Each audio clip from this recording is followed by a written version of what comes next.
परवेज इलाही साहब ने कहा कि मैंने कहा था कि ये असेंबली ना तोड़े, इस उल्लू के पट्टे के कहने पे इसने असेंबली तोड़ दी है।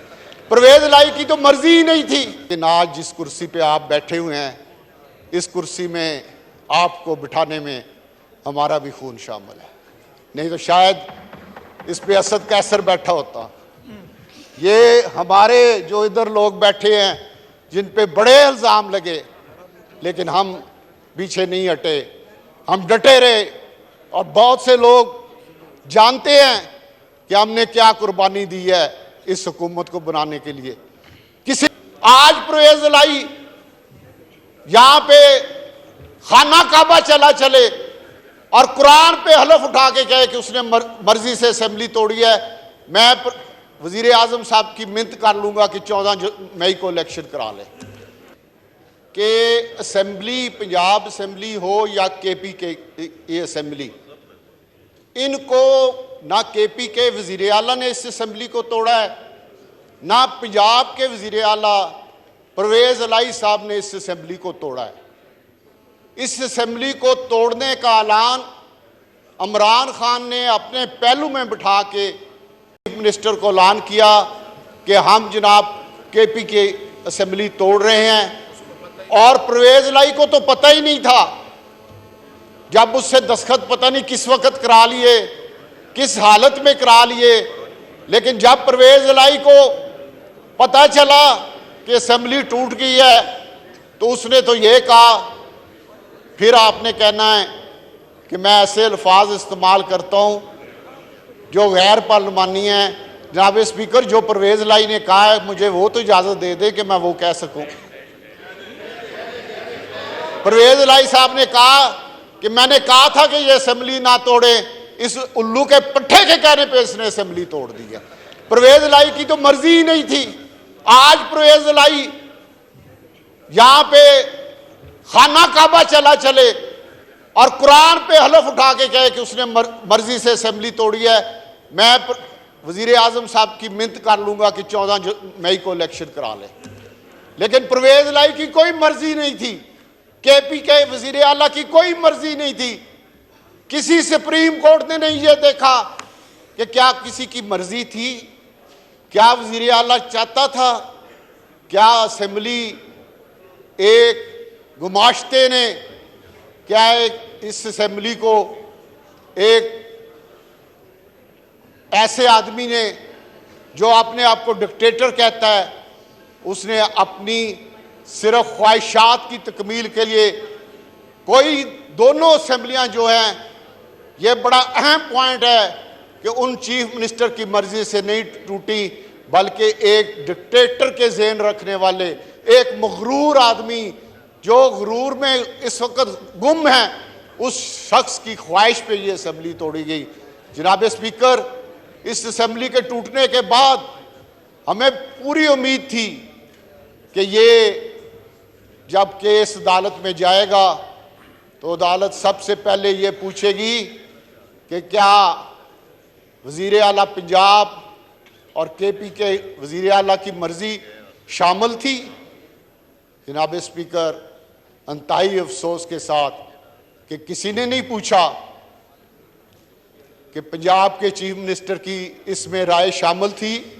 वो असेंबली तोड़ना चाहता था, केपी का वजीर आला असेंबली तोड़ना चाहता था। इस पूरे मुअज़्ज़ज़ हाउस में से यहाँ पे इमरान खान के कुछ साथी भी बैठे हुए हैं, वो इधर खड़े होकर ये कह दे कि उन दोनों चीफ मिनिस्टर ने अपनी असेंबली जो है पंजाब की और केपी की अपनी मर्जी से तोड़ी है, तो जो सजा आप मेरे लिए मुकर्रर करेंगे मैं उसके लिए तैयार हूँ। ये असेंबली जनाब आला ना पंजाब के वजीर आला ने तोड़ी, ना केपी के वजीर आला ने तोड़ी, ये उस गुमाश्ते ने तोड़ी है जो इस मुल्क में फसाद चाहता है, जो इस मुल्क में फितना चाहता है। और असेंबली उसने सिर्फ इसलिए तोड़ी, इन वजीर आला को मजबूर करके, इनके गले पे तलवार रख के सिर्फ असेंबली इसलिए तोड़वाई कि वो समझ रहा था कि शायद ये हुकूमत जिसने इसको अदम एतमाद करके उतारा, और उस अदम एतमाद में मेरे इधर के बैठे हुए साथियों को मैं खराज तहसीन पेश करता हूं कि उस अदम एतमाद में वज़ीर आज़म साहब मेरी बात ज़रा गौर से सुने कि उस अदम एतमाद में अगर कोई रावल दस्ता था, अगर कोई सबसे पहले जिसने कलमा कहा तो ये इधर बैठे हुए मेरे दोस्त हैं। मैं इनको खराज तहसीन पेश करता हूं। और उसके बाद मैं ये भी आज इस उसको बताना चाहता हूं कि जिस दिन हम 9 मेंबर थे, हम एक जगह बैठे थे, ये कहता है मैं बड़ा उसूल पसंद हूं, ये है, इसने हमें पैगाम भेजा था कि आप 9 के 9 लोग आ जाएं, शाम 7 बजे 4 बजे का टाइम था, 7 बजे अपनी मर्जी की वजारतें लेके हलफ उठा ले। लेकिन हमने कहा नहीं, तुम झूठे बेईमान गोगी के यार जिसने बुजदार को रखा हुआ है, हमने तुम्हारे साथ नहीं चलना, हमारा तुम्हारे खिलाफ लाने जंग है। और जनाब ये हिस्ट्री की बात है कि यहाँ पे कोई थानेदार के खिलाफ नहीं चलता। हमने मुल्क के वजीर आजम को चैलेंज किया और उसके बाद तारीख में पहली दफा इस पाकिस्तान मुल्क के एक गुरूर गुमाश्ते को उसकी कुर्सी से उठा के बाहर फेंका। जनाब स्पीकर, आज मैं, आप बुरा ना मनाइएगा, आप मेरे बड़े भाई हैं, मेरे लिए बहुत एहतराम की जगह है, लेकिन आज जिस कुर्सी पे आप बैठे हुए हैं, इस कुर्सी में आपको बिठाने में हमारा भी खून शामिल है। नहीं तो शायद इस पे असद कैसर बैठा होता। ये हमारे जो इधर लोग बैठे हैं जिन पे बड़े इल्ज़ाम लगे, लेकिन हम पीछे नहीं हटे, हम डटे रहे। और बहुत से लोग जानते हैं कि हमने क्या कुर्बानी दी है इस हुकूमत को बनाने के लिए।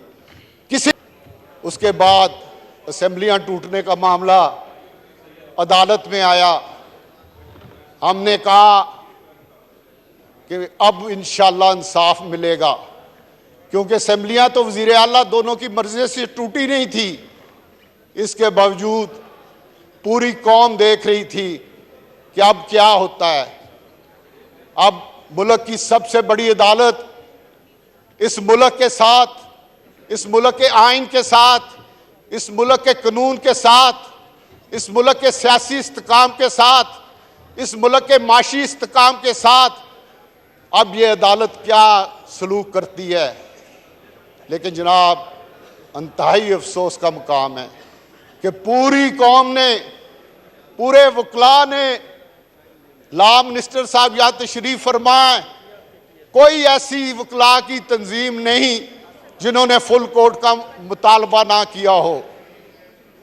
कोई पाकिस्तान की ऐसी सिविल सोसाइटी नहीं जिन्होंने फुल कोर्ट का मुतालबा ना किया हो।